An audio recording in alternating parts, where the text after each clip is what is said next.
So when the Midianite merchants came by his brothers and pulled Joseph up out of the cistern and sold him for 20 shekels of silver to the Ishmaelites who took him to Egypt. When Reuben returned to the cistern and saw that Joseph was not there, he tore his clothes, he went back to his brothers, and he said, "The boy isn't here. Where can I turn now?" And we'll stop there. We'll get to that point here pretty soon. So we're going to start talking about, I want to start kind of reviewing with verse 19. You know, as he's coming, with all the things all the problems they had with him, you know, he was favored. He was, you know, what they probably saw is he was a snitch or a rat or whatever. He was always telling on his brothers. The thing that they're the most upset about are the dreams that he had, and the dreams that he seemed to be kind of arrogant about. That he was going to rule over all of them. And so, you know, that's what they're saying. Here comes that dreamer. They didn't say here comes that snitch or here comes the favored son. And so let's kill him and throw him into one of these cisterns, which indicates there's probably more than one. And then we're going to say that a ferocious animal devoured him. That's the plan. And then we'll see what comes of his dreams. You know, he can't. Those dreams can't come true. He can't be a ruler over us if he's dead, is what they're saying. He may think he's got dreams, but we got other ideas. So Reuben, who by the way is which son? Youngest. Number one. Reuben heard this. He tried to rescue Joseph, not so much take Joseph away from them or to stand in between, but what did he want him to do? Not kill him. Yeah, not throw him in a pit. Throw him in this pit. You know, don't kill him. Just throw him in there. And then his plan was to come back and get him out later, take him to Dad. And so why do you think Reuben would have wanted to take him back to Dad? To show that he wasn't in with the plot of killing him. Martha said so that, you know, they wouldn't think that he was the one that was part of the plot to kill him. That's part of it. You know, to say, you know, look at what all the other sons were going to do, and I'm number one. I'm here I rescued him and brought him all the way back to you. And that could be part of it, rescuing Joseph. But you ever think he might have been trying to rescue Reuben? Yeah. And not from what you're thinking, but remember we had, however back far that was, back in I think 35. Remember he had a little thing with one of his dad's wives and all that, and it removed him from that status, and he was not very well thought of after that. So this may kind of get him back in good with Dad too. So, but that's what he says. You know, throw him in the cistern. Don't lay a hand on him. Don't hurt him. And of course, all this is happening before Joseph gets there. He's still far off, coming up, and so Joseph gets there. And of course, what's he wearing? His fancy robe that Dad gave him. You know, he wasn't smart enough to leave that at home, and all that. So it's still kind of rubbing their nose in it. So what do? They took it off. Yep, they took it off, threw him in the cistern. Now, what's it say about the cistern? It was dry. It was dry. Why would it say it was dry? Because most of them had water in them. Yeah, some of them have water in them, but Well, he wasn't going to drown. huh? He wasn't going to drown. No, he wasn't going to drown. And what's their plan is to leave him in the cistern. So if they leave him in a cistern that's dry, he's not going to live very long in the desert area. He doesn't have any food and he doesn't have any water. So, and that's what it's wanting to tell you. Most of the cisterns over there weren't really deep enough to drown in anyway. And what's the difference between a cistern and a well? Probably doesn't. It has a bottom in it where it probably. Well, a cistern is a containment center or a system. A cistern's actually something that they would carve out, build to collect water into it. A well, the water flows into it, and you draw from the well. But a cistern, it collects the rainwater or whatever and holds it. This one was dry. And they over there, not so much out in that desert area in their lifetimes, but later with the nation of Israel and Jerusalem, there were some that were the size of a city block and probably 40 feet deep. When you're thinking about enough water to water a town in a siege, which is what they're usually thinking of. So it was nothing to carve it out of the rocks, let it collect the water, and then the water was there. So Joseph gets there, they threw him in the dry cistern, and then what do? Sit down and have the lunch. Now, so what's that tell you? They really didn't care about their brother. That's about a callous a statement as there is in the Bible. They're sitting there talking about murdering their brother, and they throw him in a pit where he's either going to starve to death or die of thirst. And they're going to go back and tell Dad that he's dead, that an animal got him. And then they sit down and eat like nothing ever happened. And so it really puts a big emphasis on the feelings that they had for Joseph. You know, that it was. Would Joseph not have been hollering and screaming?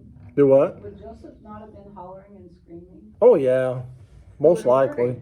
Well, it would echo up a little bit. Yeah, exactly. Martha said, would Joseph be hollering and screaming? I said, yeah, he probably was. Hollering, help, get me out of here. What's wrong with you guys? Sitting there eating and Yeah, and that's my point. They're just sitting there eating. They don't care. It's not affecting them at all. And then what happens? Caravans coming by. And so they weren't too far off of the main roads. We may think today that, there are routes between cities, but that goes all the way back to when there were cities. And there were routes. And actually, it wasn't too long after this that there were even routes all the way to China, walk routes all the way through. And a lot of traders, actually, by the time of Jesus, way before Jesus actually, it was called the Silk Road because they took goods from there, spices and things to China and swapped them for silk and brought the silk back. So anyway, here comes this caravan of Ishmaelites. Now what is significant about Ishmaelites? Well, who were they named after? Ishmael. So who was Ishmael? Abraham's other son. These are basically family. A couple generations back, with Abraham as their, as the father of the one who started their tribe, and as part of the fulfillment of the promise that God gave to Abraham and Hagar about Ishmael. So these aren't total strangers. These aren't Canaanites. That's part of what they're trying to tell them is these aren't people of the land. These are relatives. They may be distant relatives, but they're relatives. And they're coming from Gilead. And what are they bringing? Yeah, they're taking spices and things like that down to Egypt to sell them. They were traders. And Ishmaelites were known for that for centuries. Taking, basically, they were, like a lot of places around here, you buy something in one part of the country and you ship it to another part, you sell it there, you buy something there, you bring it back and sell it where you were coming from. So you got stuff going both ways. And so they were traders. And so they see them and they're on their way from Gilead to Egypt. And, of course, there's the second thing they were taking was balm. And that's one of the things that you read about several times in the Old Testament. The balm of Gilead. There were they actually made a medicinal balm that for hundreds of years that was shipped around. And there used to even be an old hymn. Is there an old balm of Gilead or something about a balm of Gilead? Would that be a salve? Yeah. Yeah, it'd be like, almost like somewhere between a hand lotion and like petroleum jelly, something in there, and it wouldn't be runny. Yeah. So, so they So for whatever reason, they put it on. And then myrrh, this kind of myrrh was myrrh wasn't just used for burial and those sort of things. It was also, it could get you high and that kind of thing. It was kind of a painkiller. And if you remember on the cross, what did they do for Jesus? Gave him a sponge soaked in vinegar and myrrh, because it would have taken some of the edge off. So these were fairly. This wasn't just run-of-the-mill stuff. They're taking some pretty expensive stuff to Egypt. So Judah says what? What would they gain if they killed him? Yeah. Hey, the point is we want to get rid of him. If we kill him, his blood's on our hands. And there's no gain for that for us, because then we've got to kill him. And what is it he says about it? Cover his blood. Cover up his blood. We got to hide it.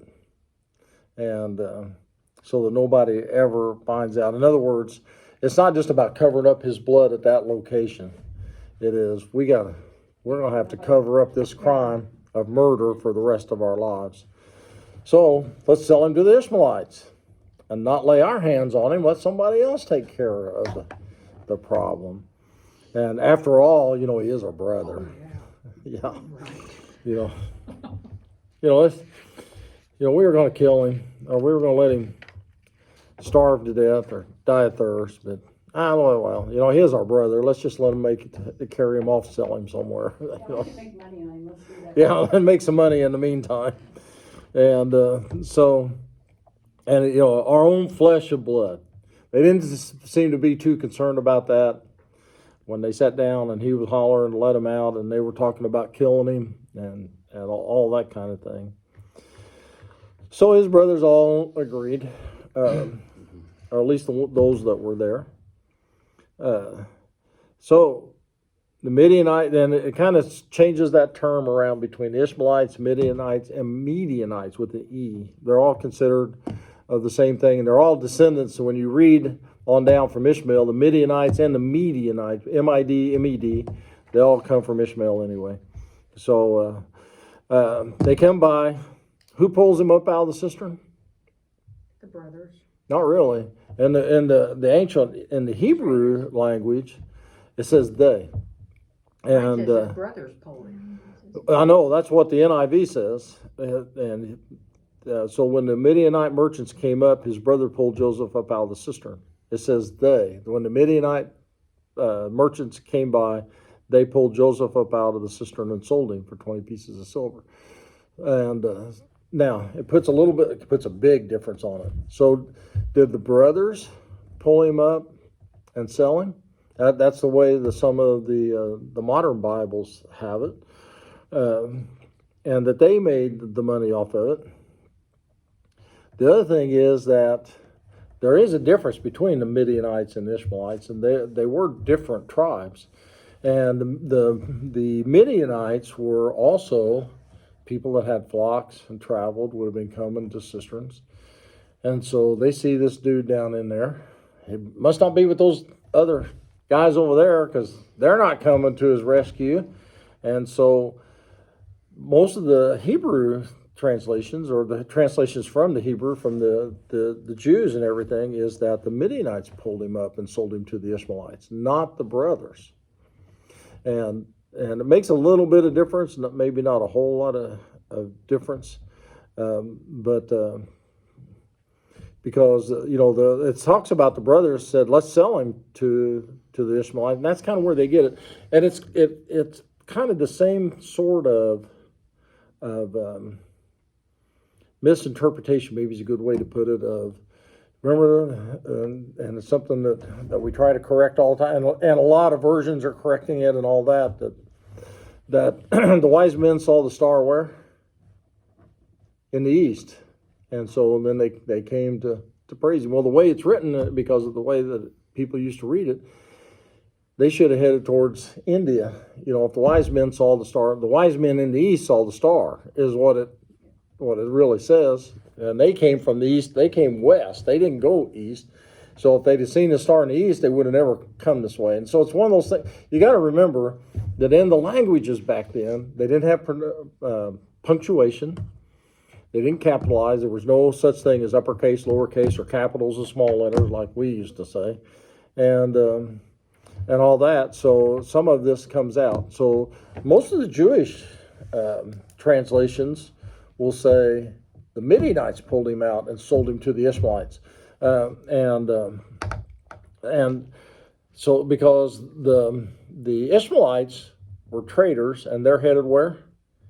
Egypt. The Midianites were merchants. They're just sellers. They're not traders. There's a difference in the term. And so they're there just to sell goods. And so they see a good that can be sold, and as bad as it is, as we know that it is today, back then that's the way. There were a lot of slaves and things around, their own father would have had slaves, and we know Abraham and Isaac and all the rest of them, and they called them manservants and maidservants. So they had all those. So it can be one of two ways. The English Bible says Midianites came along, the brothers pulled him out, sold him to the Ishmaelites, 20 pieces of silver. Jewish Bible, or Jewish Old Testament, Jewish scripture, so I guess it would be the Bible for the Jews. It doesn't have the Gospels or the New Testament in it. The Midianites saw him in the pit. They pulled him out. They sold him for 20 pieces of silver. Now, and here's one of the things that kind of leads to the Jewish version of that is what's the next verse say? They took Joseph to Egypt. Were they selling for 20 shekels or? Well, no, they sold him. No, I'm talking about 29. Oh, Reuben got back to the pit and he wasn't there. Yeah, Reuben come back to the pit, and he wasn't there. He didn't know he wasn't there. And, he came back to get him out, and he's already gone. So chances are either he wasn't with them, and a couple of paragraphs back, or it wasn't the brothers that pulled him out of the pit. And so the Jews kind of go with the idea that the brothers weren't there. They weren't the ones that pulled him out of the pit. Reuben gets his chance to go pull him up, and he's not there because he doesn't know where he's at. He goes back to them, and when you look at this whole little paragraph, he's not there. He tears his robe. This is the first time really about all that happening, and now Jews tear, they still tear their robes in mourning. But he goes back to his brothers and he says, what? The boy isn't there. He isn't there. Where can I turn now? Do they have an answer? There wasn't anybody that said, we forgot to tell you. We sold him to the Ishmaelites on the way by. They don't answer. I don't think they know. I think it was the Midianites that got him out of because otherwise, why would it change from Midianites, merchants that come by to selling him to the Ishmaelites? They would have kept the same term all the way through. And so I don't think that they knew that he got sold. And then you kind of think about Joseph too. He's sitting there screaming and hollering for help, and these guys come by, and he thinks he's about to get rescued, and he gets sold into slavery instead. And it wouldn't have been a good trip from there to Egypt. A lot of times they put a rope or a chain around their neck and might be tied to 2 or 3 people, and may be tied to an animal, or they may just have a leash and carrying him along. Their hands are tied and all that because they don't want him getting loose.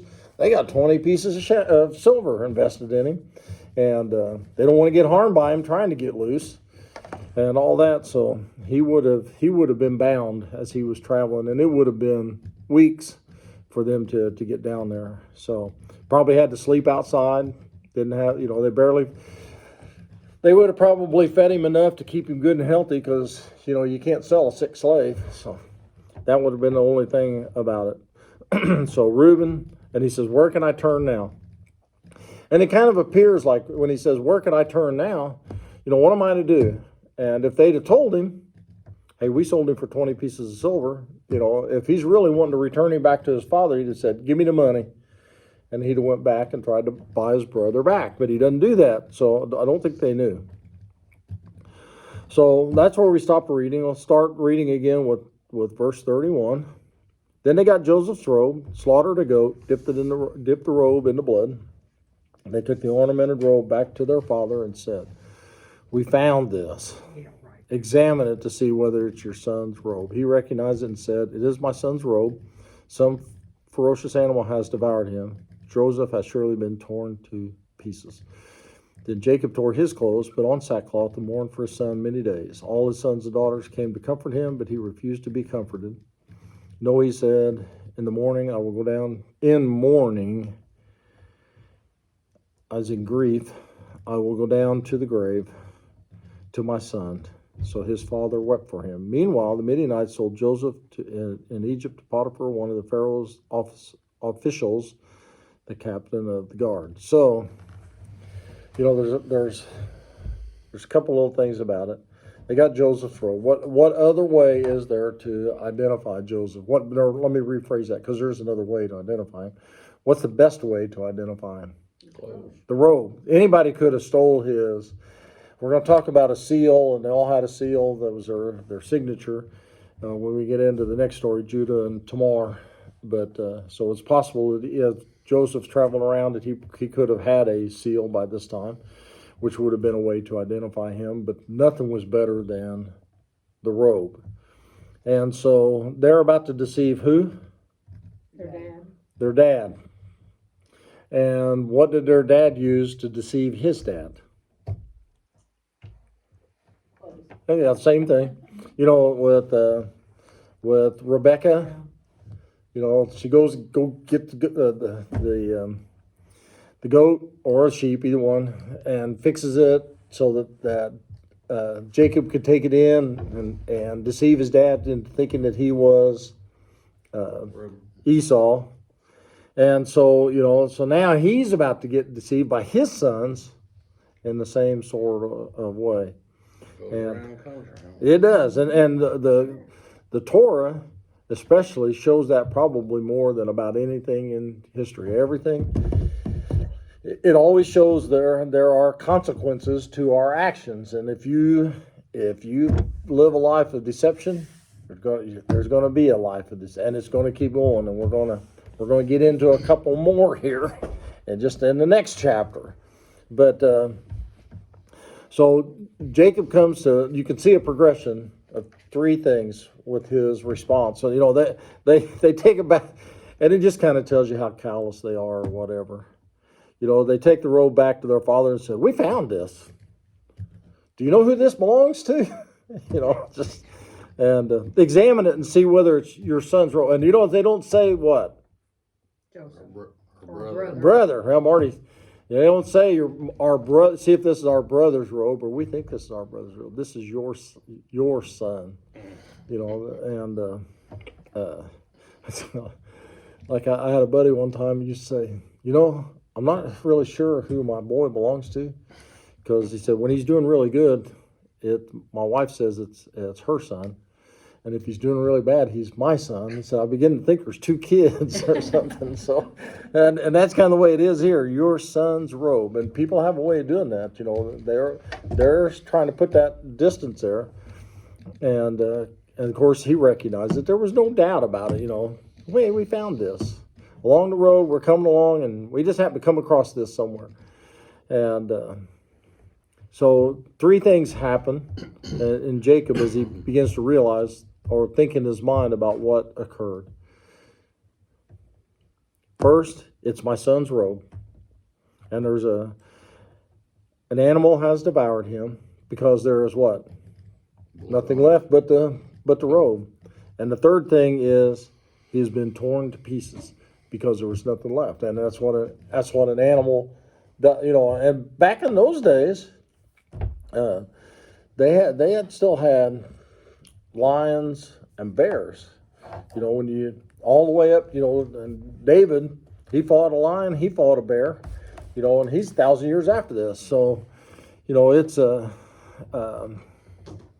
it's quite a bit, and so he sees this as in his mind, and to me that's another human thing. When we start thinking about things, we have it in stages. Especially in our grief, and we make assumptions from what we see and what we think occurred. And are they correcting him or trying to make it sound any better? No, man, the plan's going just according to the way we had it worked out, and we're kind of in the clear. So he again tears his clothes, put on sackcloth to show that you were uncomfortable and all that. Now, one of the things that actually comes in later on is putting ashes on them and on their heads and that kind of thing. But this time it's just the clothes and sackcloth. Mourn for his son many days. And usually that is a term, when it says many days, we're not talking about a week, a month, 6 months. That's usually a year, 2 years, something like that. You gotta mourn that long. Yeah. So now, verse 35, who tried to comfort him? All his kids, his sons and daughters. His sons and what? Daughters. How many daughters did he have? One? One. Or at least one that we know of. That's one that ever talks about. So how's that plural? Maybe his The wives. in-laws. It's what? Probably his daughter-in-law. In-laws, that's what it is. They would have been, because they were part of his household, married to his sons, it would have been daughters-in-law as well. Because, remember, one dad gives them, back then they really didn't give them to the groom, they gave them to the family. They belonged to the family. And we talked about that way on back, but and they became a part of the family. And the dad, whoever was the patriarch at the time, controlled everybody, the boys and the girls. And so there would have been his sons and their wives and the one daughter. And he refused to be comforted. Now, have you ever known anybody like that? That won't let grief go? And we're going to find out when it says that he refused to be comforted.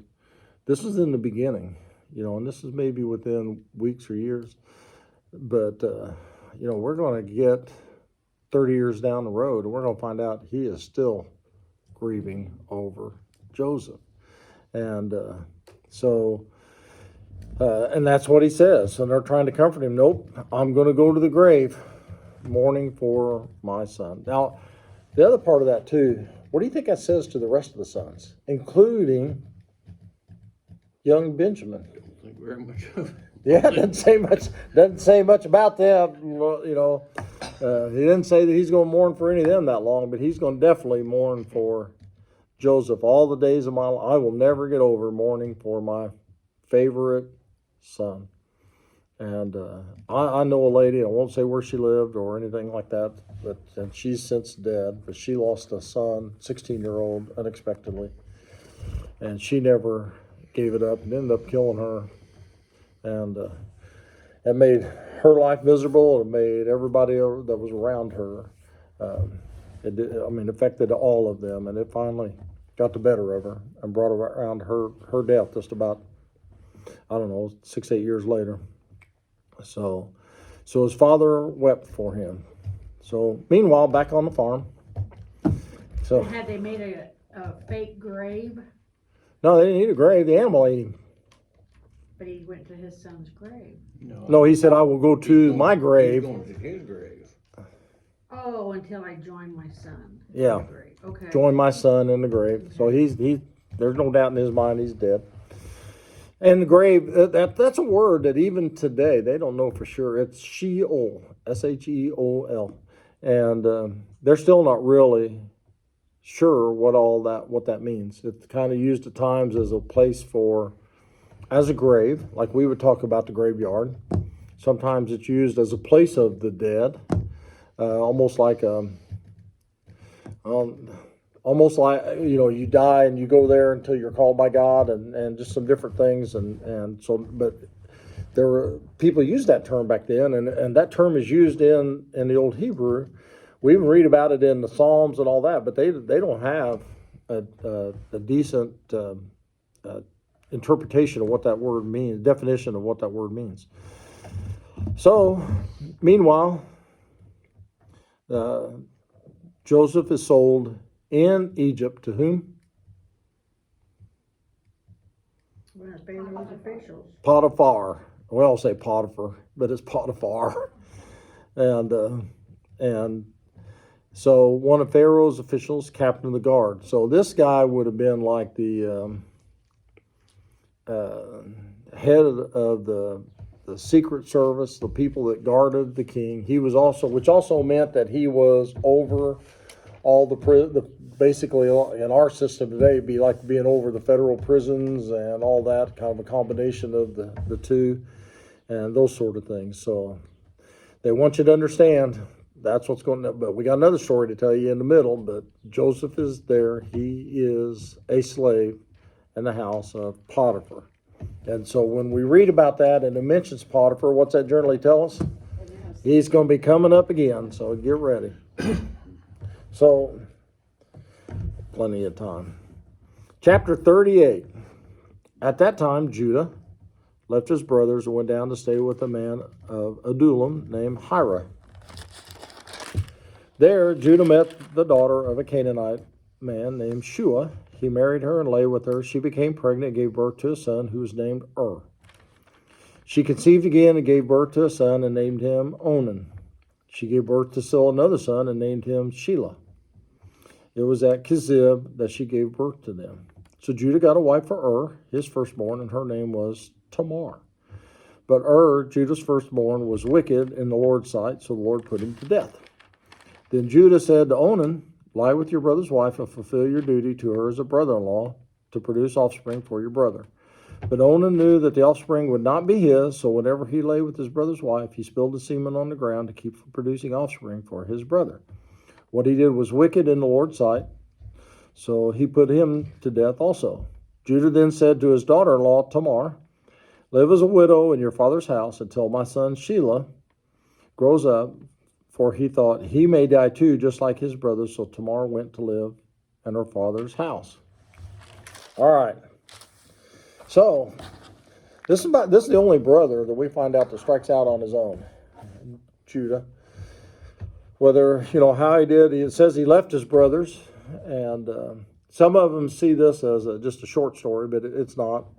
He left them for a while, long enough to have all these children and all those. So, he kind of almost is like the prodigal son. He strikes out on his own. Seemed to take. It does appear that his father, Jacob, now Israel, didn't do to him what Laban did to Jacob as far as holding everything and not letting him have them. It appears that, because some things we're going to read in a few verses, it appears he had flocks and all that. Seemed to have a little bit with him. So he goes down to stay with a friend of his, Adullam, or near Adullam, named Hira. And what happens while he's there? He sees girls and marries her. He meets a local girl. And but what is she? She's Canaanite. And what are they not supposed to do? Marry Canaanite women. And even though there's not been a law that says do not do that, it goes back to what? To Abraham and then to Isaac. What did Abraham say? Go back to my home. He told his servant, go back to my homeland and get a wife from, my son is not going to marry any of these local girls, these foreigners. And, or at least he was the foreigner. So, but anyway, and then next thing after that, that's part of the ruse that Rebekah uses to get Jacob away from Esau, was to tell his father he needs a wife from our people, not from these local girls. So what do? They send him down there, and he comes back with Leah and Rachel and Bilhah and the other one, Zilpah. And so it kind of came to be understood, it appears, that you're not supposed to marry a Canaanite woman. And because what happens when they start to do that, and it becomes a problem even more as it goes. What happens is you start to assimilate into the local culture. And even today, at the most is 3 generations. When somebody from one culture marries someone from another, or begins to assimilate, within 3 generations, there is one of those cultures is gone. And still today, with the immigrants that come in, 3rd generation, there's usually no trace of the old culture. The first person comes in. I've seen it a lot of times down at Universal with some of the Italians and things down there. I knew a lot of people that either they or their parents came over on the boat. They spoke Italian. They did all those things. Their kids spoke Italian. The next generation had a few words so that they knew what was being said. And they were no more Italian than I am, and a lot of the things that they did. And so it's something that still happens today, and that was part of it. And because of that, it's one of the reasons that the Jews have stayed a race and a people and a culture for 4,000 years. So he finds the guy by the name of Shua, and why would it talk about the dad? Because he had to go to the dad to be able to marry her. So she becomes pregnant. He has 3 sons, Onan, and Shelah. Or it can be Shelah or whatever. So everybody thought Sheila was a girl's name, right? Mm-hmm. So, and it tells about the town that we're at. It just the Bible's wanting us to understand. God's wanting us to understand through the Torah that they were born in the land of Canaan. They weren't born in Israel's household. They were born in one of the local towns. So, now what happens next? Judah got him a wife. Yep, Judah the dad gets the son a wife. And her name is Tamar. So the first one he's going to marry off is his firstborn son, And, but what was the problem with Wicked. He was wicked. And the term for wicked is it's more like, it's wicked evil is maybe a good way to put it. It is about as drastic as it gets. Now, it doesn't tell us what it was. This is the first time in the Bible that we read about God taking somebody's life as punishment for their life. And, which without getting into a whole discussion on capital punishment, that is something that is in the Bible, that the Bible teaches and all that. And here God is not only endorsing it, but doing it. And so, because it doesn't say that the people put him to death, he was so evil that God put him to death. And it doesn't tell us what it is. Doesn't matter. So, now, what's interesting about that is what happens after he dies. Farms are off on somebody else. Yeah, Marty said pawns are off on somebody else. Well, yes and no. Levirate, there's what they call, Want to take care of it? No, there's the Levirate laws, and they were practiced even, and in Deuteronomy it becomes a Jewish law, but it was a cultural thing back then, and it was something that people practiced, and it comes from the word lever, which is not like a lever to pry something. It means it's the ancient word for brother-in-law, and so it's the brother-in-law law. And so what it amounts to is that if a woman marries a man, he dies, they don't have children, or sometimes it's even male children, but typically children, then she is to be taken in by the next son in order. It could be up, could be down. This happens to be the firstborn, so it's going to be the next one after that. He lies with her until she has a child. But then that child is not considered that brother's child. It's considered to be the other brother's child, both to carry on his name, and that's part of it, but also to carry on the responsibility of caring for the woman. Because you got to understand, they didn't have welfare, they didn't have Social Security, they didn't have food stamps, they didn't have Title 8 or whatever it is for housing. What they had was kids. Kids were your retirement plan. And we've talked about it a lot of times, either out front, in here, different times, that the average lifespan for a widow after a husband died, if there was not a child involved, was about 2 years. Because there was nobody to take care of her. There was no one to get the food, do the farming, or take care of the flocks, pick the things, sell the stuff. whatever the family business was. There was nobody to do that. And as she got older to where she could not work or glean or whatever, your children were the ones that took care of you when you couldn't take care of yourself anymore.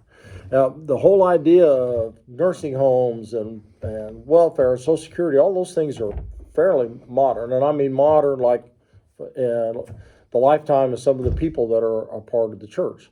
And, something in the last 70, 80 years, well, basically back to the Depression. So, and those kind of things. So you had to have children. And so they had this law that says you pass it on to the next one, and then that child becomes the child of the other one. And we also talked about that a few months back with Ruth and why it was a big deal with Ruth and the whole thing with Boaz and the other kinsman redeemer and all that sort of thing. So anyway, that's the point. She's supposed to lie with the second son, Onan, and so she could have a child. It would be the first son's. And of course, we know Onan withdraws right at the last minute so that she does not get pregnant. And they actually have that is a form of birth control, and it's called Onanism. And but anyway, why does he not want her to have a son? Do what? It wouldn't be his. Well, not just that it wouldn't be his. That's part of it, but that's not the big one. What? The inheritance? Yeah. All right. 3 sons, right? He had 3 sons to begin with, Onan, and Shelah. So one of these days, Judah's going to die, right? And his property gets split among how many sons? 3, if they're all alive. Right now, how many sons are there? 2, if they are alive. And so he just takes a reduction in the inheritance.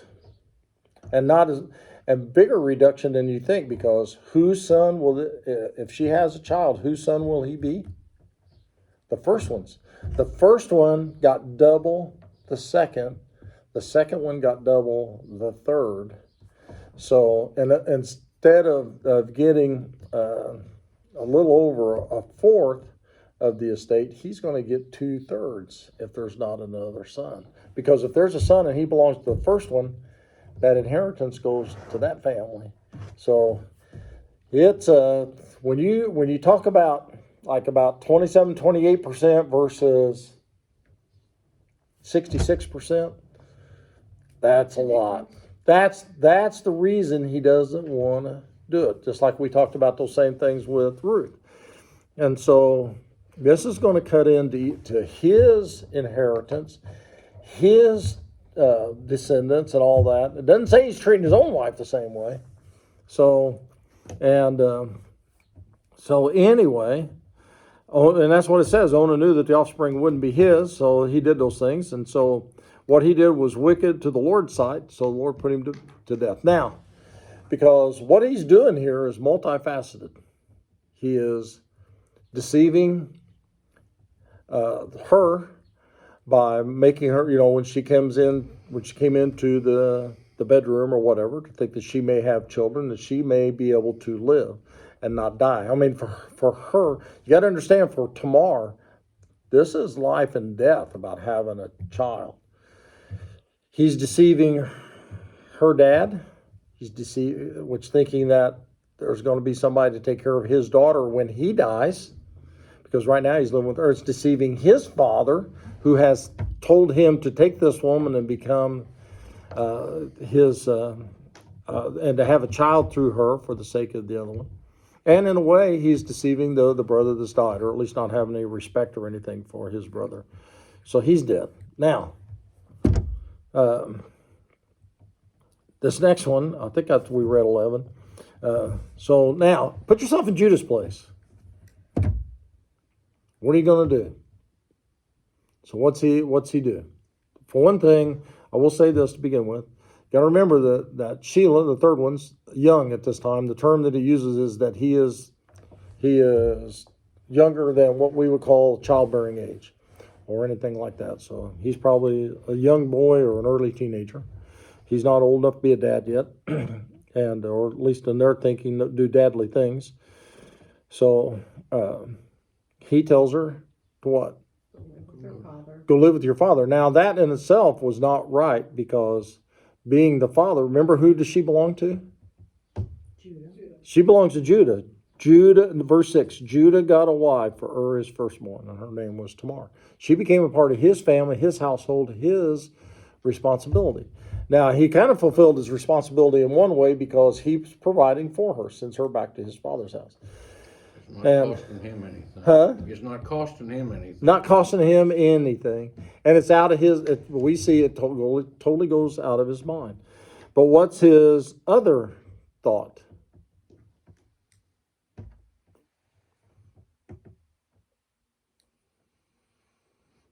Hey man, she must be a bad cook. Two of my sons lived with her and they're both dead. I don't know. But you know, I don't know about the bad cook thing, but he does say, for he thought his younger son, Shelah, may die just like his brothers. There's something going on here. He doesn't understand. He obviously doesn't want anything to do with her either. And he's not sure about what's going on. He seems to have his suspicions about things. So she went to live in her father's house. She didn't have any choice. And now, you know, that's one of the things that I think is so crazy. I'm going to get off the subject here just a little, kind of on it, but off it. You know, there were the Sadducees that came to Jesus with the story of the, you know, well, there's a man, and there's following this thing. There's a man that had he had a son, and he got a wife for a son. The man died. So he gave her the second wife. He died. 7 sons, they all died. You know, whose wife is she going to be? And I thought, you know, I would have thought most guys would have stopped. I mean, that's the thing that makes the story so ridiculous. And Jesus saw how ridiculous it was. Makes it so ridiculous that, you know, who's gonna have 7 sons? You know, Judah's probably more in line. 2 of them been with this woman and died. I'm not so sure I want her with the third one. And that's kind of where he's got. You know, we forget people are people. They're thinking the same thing, same kind of lines as everybody else. So anyway, Tamar goes to live in her father's house. Verse 12. After a long time, Judah's wife, the daughter of Shua, died. When Judah had recovered from his grief, he went up to Timnah to the men who were sharing his sheep, and his friend Hira, the Adullamite, went with him. When Tamar was told, your father-in-law is on his way to Timnah to shear his sheep, she took off her widow's clothes, covered herself with a veil to disguise herself, and then sat down at the entrance to Enaim, which is on the road to Timnah. For she saw that though Shelah had now grown up, she had not been given to him as his wife. When Judah saw her, he thought she was a prostitute, for she had covered her face. Now realizing that she was his daughter-in-law, he went over to her by the roadside and said, come, now let me sleep with you. And what will you give me to sleep with you? She asked. I'll send you a young goat from my flock, he said. Will you give me something as a pledge until you send it? He said, what pledge should I give you? Your seal and its cord and the staff in your hand, she answered. So he gave them to her and slept with her, and she became pregnant by him. After she left, she took off her veil and put on her widow's clothes again. Meanwhile, Judah sent the young goat by his friend the Adullamite in order to get his pledge back from the woman, but he didn't find her. He asked the men who lived there, where is the shrine prostitute who was beside the road at Enaim? There hasn't been any shrine prostitute here, they said. So he went back to Judah and said, I didn't find her. Besides, the men who lived there said, there hasn't been any shrine prostitute here. Then Judah said, let her keep what she has or we'll become a laughingstock. After all, I did send her this young goat, but you didn't find her. So, all right.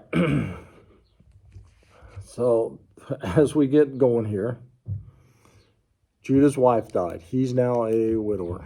It doesn't say how long, but it's been a while since he has seen Tamar. And so, when he had recovered from his grief, who knows? You know, the typical grieving time was about 30 days. Whether is this 30 days, is it 6 months, is it a year? I don't know. He's been married to her for quite a while because he had 3 sons by her. And and they've all been raised up and been married, and he's gone through all these things. She dies after that, and so because it says after a long time, so they want you to understand this isn't a year or 2 years, 3 years. It's been a while, and so she dies. So he's going up to Timnah where the men were shearing his sheep. So remember, I told you that he didn't leave destitute or on his own, that he had things, because he's got a flock, and his flock is big enough that other people are shearing his sheep. So he's going up to check on things. And it even doesn't indicate that these were his men, right? He says to the men. And usually it would say to his servants or checking on those things. So it looks like this is something that he's paying somebody else to do. And he's going up to check on them. And his old buddy, his buddy's been his friend for a long time, because this is the guy that he came up and kind of stayed with till he got married to his wife in the very beginning. And so they go together. And so what happens after that? What happens in Vegas stays in Vegas. Yeah. What happens in Vegas didn't stay in Vegas. But anyway, Tamar's told, because he's coming. He must have been somebody of more than just normal stature, because the word's going around town that he's coming up to check on his sheep. And so people would have known, people know those kind of things. Who's related to who, what the background is, all the dirty laundry with it, right? People are people. They were the same in little towns back then as they are today. Little towns, big towns, everything else. But they tell her, your father-in-law's on his way to shear the sheep, or to check on his sheep. So what does she do? She covers her face. She Takes takes off her clothes. widow's clothes. Yep. She takes off her widow's clothes, which we're not sure, it doesn't say anything about this point in time of that being black or anything along that line. It was, and my guess, this is a guess, it was probably more that, the torn garment to show that she was, and what women did was that because there was always an inner and outer garment, they tore them both, and then they wore the inner garment backwards, so that the tear on was in the back, and their outer garment, the tear was in the front, and that kind of thing. So you didn't see more than you needed to see, but you got the message that she was a widow. And so as long as she's a widow, what's going to happen with her? Nothing. Nobody's going to have anything to do with her because she is a widow. She belongs to somebody's family. And it's up to the family. So that means she's not available. If she's having to dress as a widow, she's not available for marriage.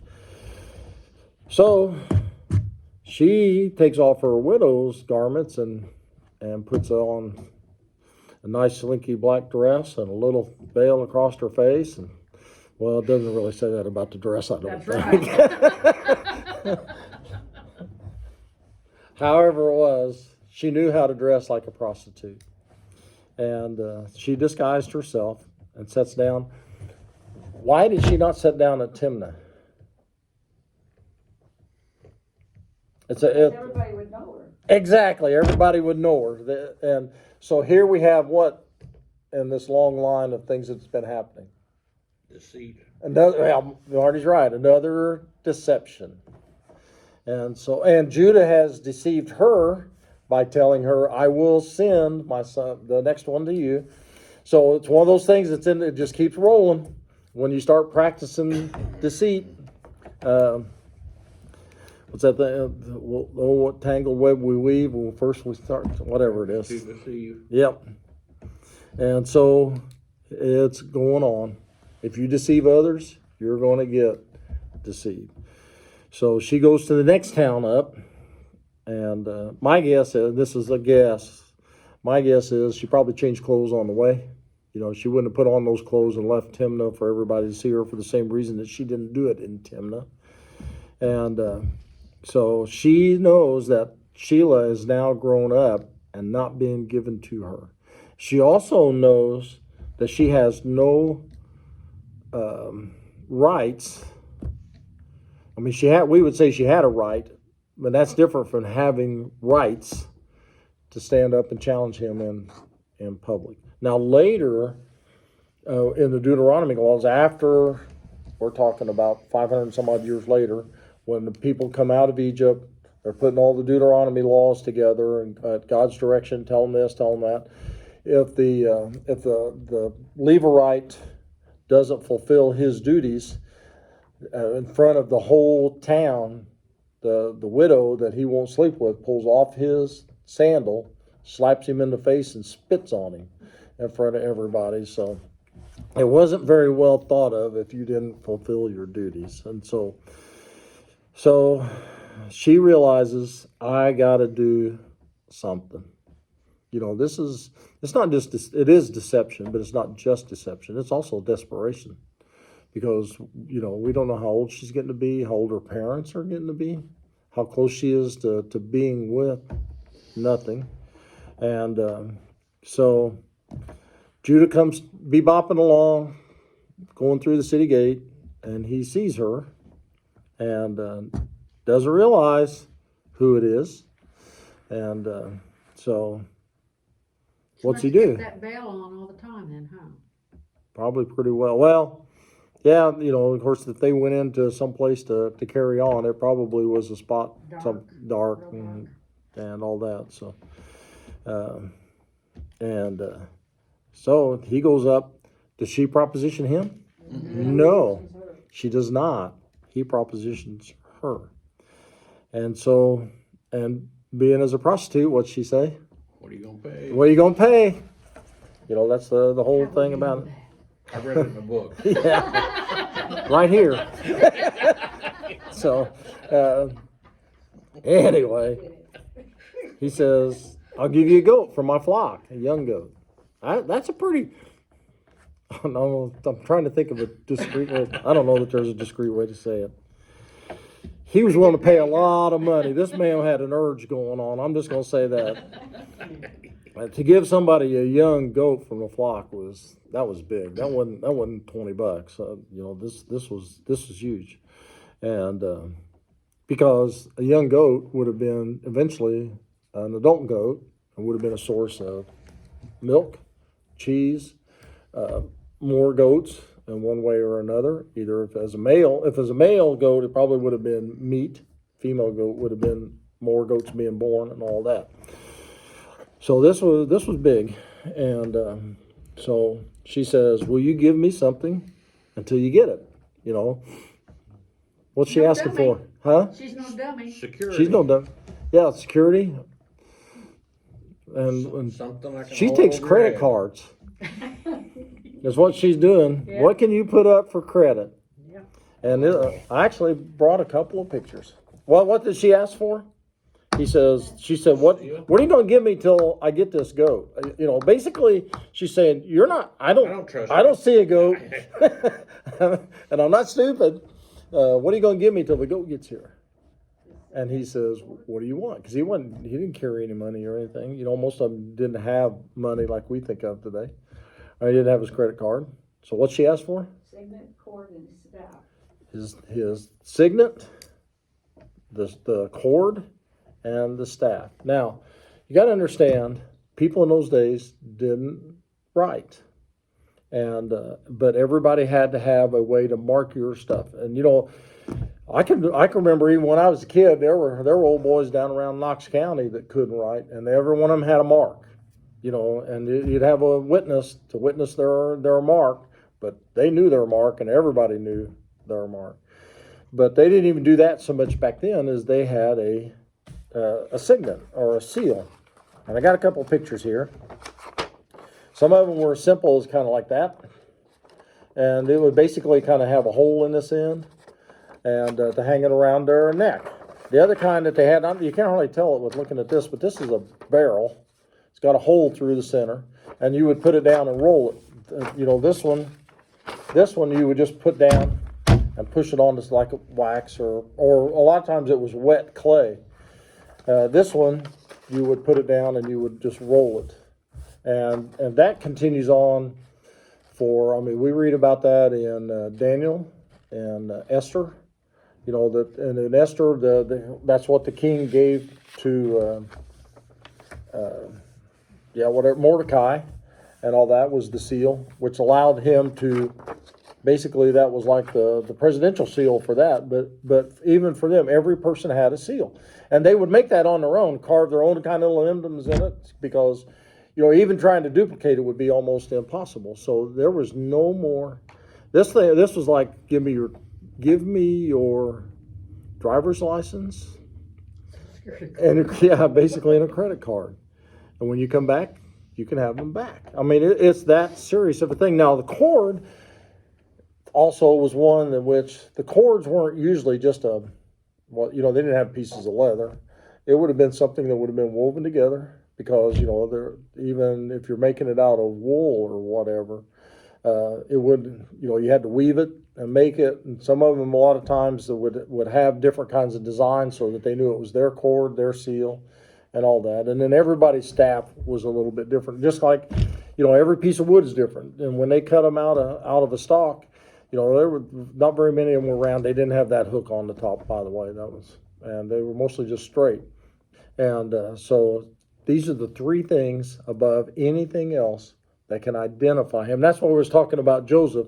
It was his coat, but he probably had a seal and or a signet or whatever you want to call it, which that's where we get signature, because that is our sign and our mark. And so she says, give me the three things that can identify you. There's only one other thing that is used that we read about in the Old Testament as a form of identification in a deal. And that was in Ruth, if you remember what it was. One sandal, because your foot, making an imprint on the sandal, would only match your foot. And so that's what the guy had to take his sandal off and give it to Boaz as the way to make the deal. And so she's pretty sharp. She's got her plan all laid out. We're about 5 after. So we'll stop there with the seal, the cord, and the staff, and we'll pick it up next time. So hope you all learned something. I hope you enjoyed it, and hope to see you back. So go out and be blessed in all that you do, and be a blessing to all that you encounter. And then we'll catch you on the next time.